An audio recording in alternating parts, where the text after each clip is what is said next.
Today's lesson is complex conjugates and complex zeros. Learning objective is I can specify the complex solutions of equations in standard form, a plus bi, by applying the definition of an imaginary number, multiplying by the complex conjugate, combining like terms, and substituting. Let's take a minute now and figure out where we are on the spectrum of learning here. If I've never heard this before, I'm a novice. If I remember all of this from Algebra 2, I'd be an expert, or I'm an apprentice or a practitioner in between. Just to review a couple things that we've covered already. Imaginary numbers are defined as I is the square root of -1, I squared is -1, I cubed is -I, and I to the fourth equals 1. A complex number in standard form is defined as a plus bi, where a is the real part and bi is the imaginary part. Complex conjugates are defined with opposite signs here. So the conjugate of a plus bi is a minus bi, and the conjugate of a minus bi is the a plus bi. Okay, and reviewing the quadratic equation, ax squared plus bx plus c, I can use the quadratic formula. X equals -b plus or minus b squared minus 4ac all over 2a. We're going to be working with something similar to what we did with radicals. So I just want to review that when I multiply x times square root of x times the square root of x, that is x, or anything divided by itself is 1. So with radicals, it was the square root of x divided by x is 1. Well, when I'm talking about complex conjugates, anything divided by itself. So if a plus bi divided by a plus bi is 1, or a minus bi divided by a minus bi is 1. A reminder to find factors on the calculator. I type in y equals what the product is and divide by x. I go look in the table by hitting second. I guess it's graph. That'd be graph. Second graph. And when I'm looking for the factors. So we're going to be looking for factors. So factors are only going to be whole numbers. Nothing with a decimal is a factor. All right, let's do some examples. All right, let's multiply each number by its complex conjugate. So this first one, I have a plus bi. So the conjugate is going to be a minus bi. So 1 minus I. So 1 times 1 is 1. 1 times -I is -I. I times 1 is I. And I times -I is -I squared. Okay, now I'm going to combine like terms and substitute. So -I and plus I total 0. And then I know by definition I squared is -1. So this is going to be 1 minus -1, which is 2. Okay, can you try number 2? I would pause the video and then check when you're done. Okay, so this time I have a minus bi. So I'm going to multiply times a plus bi. So 3 plus 5i. So 3 times 3 is 9. Plus 15i. Minus 15i. Minus 25i squared.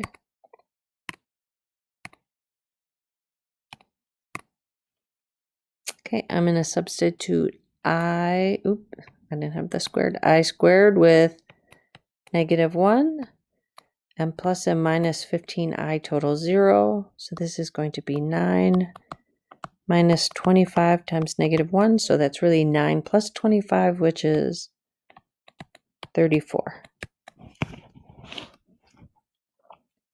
All right, let's try the next example. Write the quotient in, I got a typo, oops, in standard form. I guess I would erase this one. 2 plus 3i divided by 4 minus 2i. So standard form we said is a plus bi. And I have no imaginary numbers are allowed in the denominator. This is like rationalizing the denominator with radicals.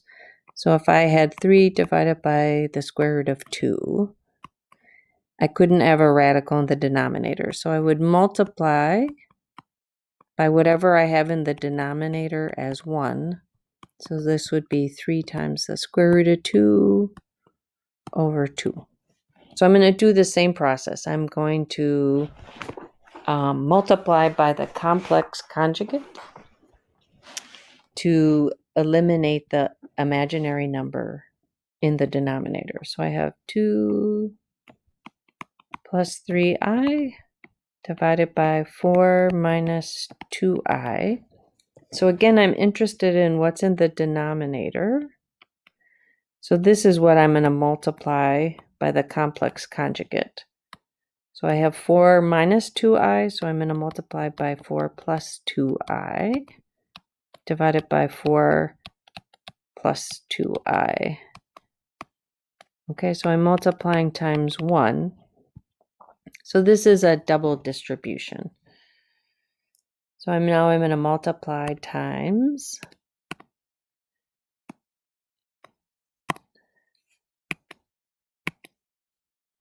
2 times 4 is 8.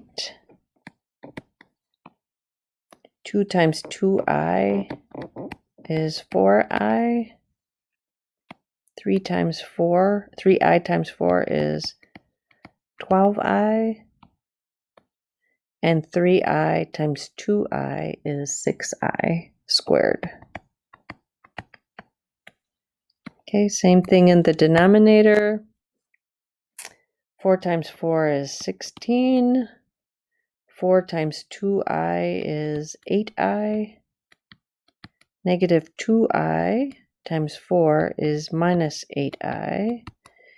And minus 2i times plus 2i is minus 4i squared.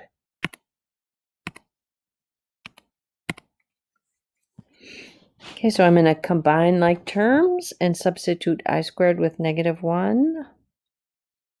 So I know I have 8 plus 4i and 12i is 16i.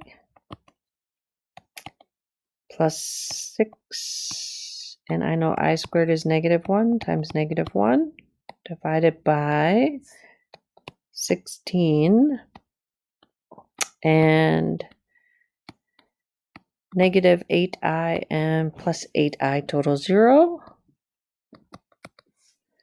minus 4 times negative 1.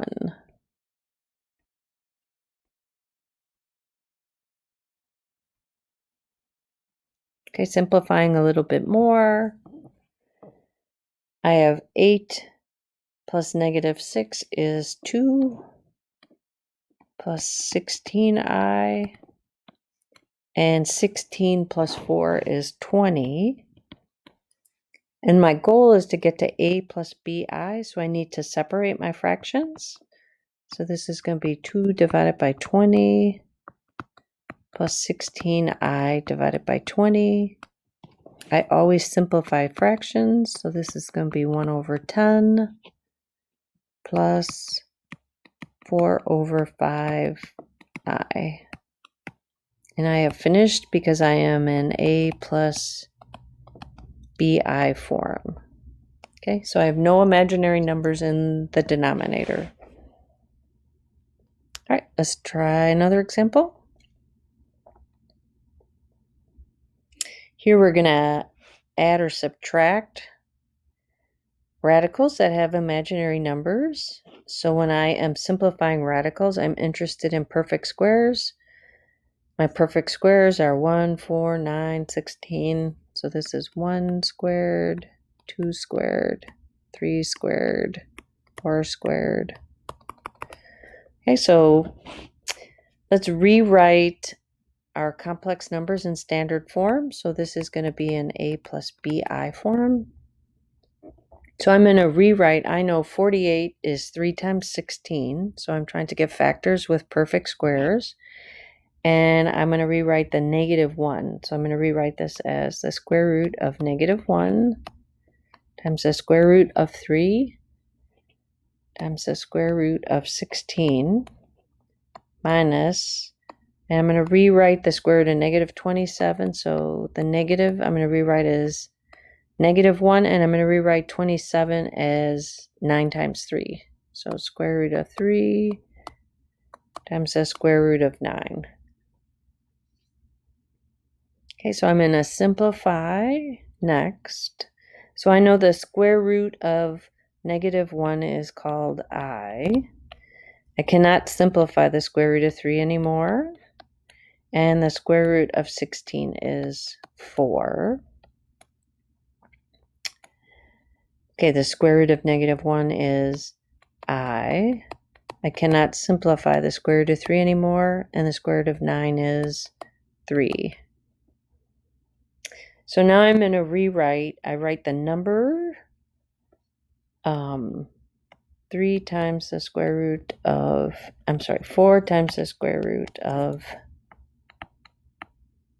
3i minus 3 times the square root of 3i.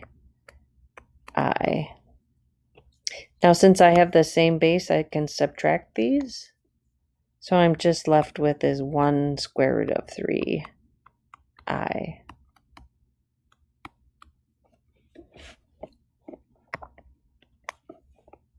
Okay, so adding and subtracting radicals that are imaginary, I need to rewrite first in terms of the square root of 1 is -1 is I, and then I want to rewrite the other parts using perfect squares and then simplify.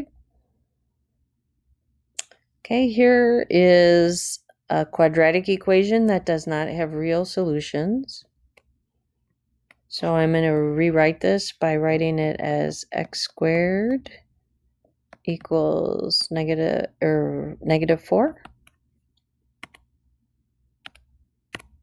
So I want to solve. I'm going to take the square root. Whatever I do on the left side, I have to do on the right side. When I take the square root, I have plus or minus roots. So this is going to be, I'm going to rewrite this as the square root of -1 times the square root of 4. So the square root of -1 is I, and the square root of 4 is 2. So x equals plus or minus 2i.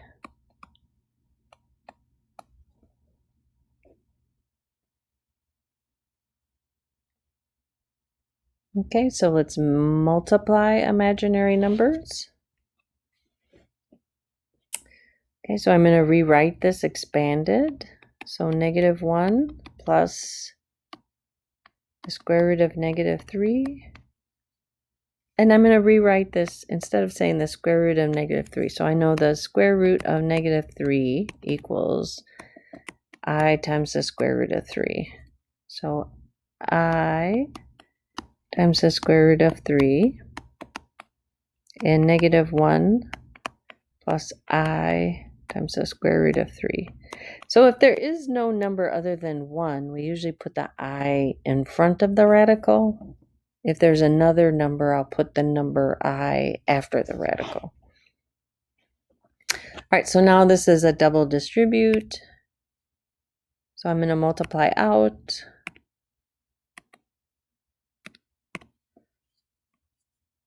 So negative 1 times negative 1 is positive 1. Negative 1 times I times the square root of 3 is minus I times the square root of 3 plus I times the square root of 3 times negative 1. So minus I times the square root of 3 and negative I times the square and positive I times the square root of 3 times positive I times the square root of 3 is I squared times 3. The square root of 3 times the square root of 3 is 3. Okay, so I'm going to combine like terms and substitute. I know that I squared is negative 1. So I'm going to combine some like terms here. So I have 1 minus 2 times the square root of 3i plus 3 times negative 1. So this is 1 minus 2 times the square root of 3i minus 4. I'm sorry, is minus 3. So minus 3 plus 1 is negative 2. Negative 2 minus 2 times the square root of 3i. So I know I'm finished when I get to the a plus bi form. Okay, last example.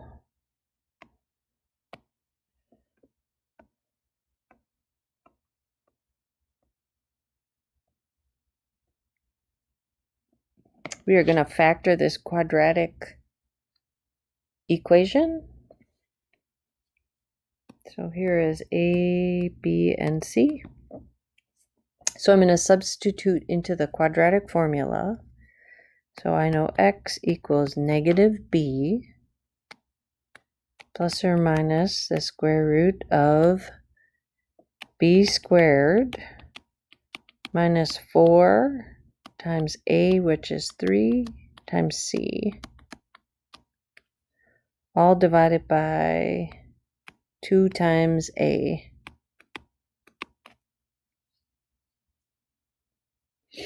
Okay, so I'm going to multiply out under the radical first. So I get a equals 2 plus or minus negative 2 quantity squared is 4.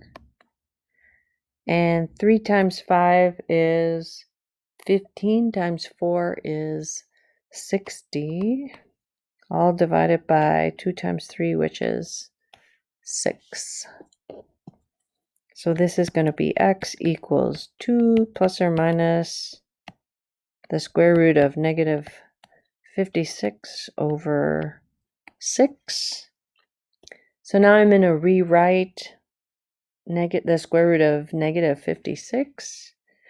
So if I want to know what the factors of 56 are, I can do this in the calculator. So this is going to be 1 times 56, 2 times 28, 4 times 14, 7 times 8. And then this is where they start repeating. Okay, so what I'm looking for is I want something with a perfect square. So I'm going to choose 4 times 14 as my factors because 4 is a perfect square. And I want to use perfect squares. So I'm going to rewrite this now as x equals 2 plus or minus. So the square root of negative 1 times the square root of 4 times the square root of 14 all over 6. So this is going to be x equals 2 plus or minus. So this is going to be 2 times the square root of 14i. So 2 times the square root of 14i divided by 6. And then I want to simplify, so I want to separate my fractions. So 2 divided by 6 is 1/3, plus or minus 2 divided by 6 is 1/3. So 1/3 times the square root of 14i. And I know I'm finished because I'm in a plus bi form. Okay, I want you to do an exit ticket. Explain what happens to the middle term and the last term when you multiply by the complex conjugate.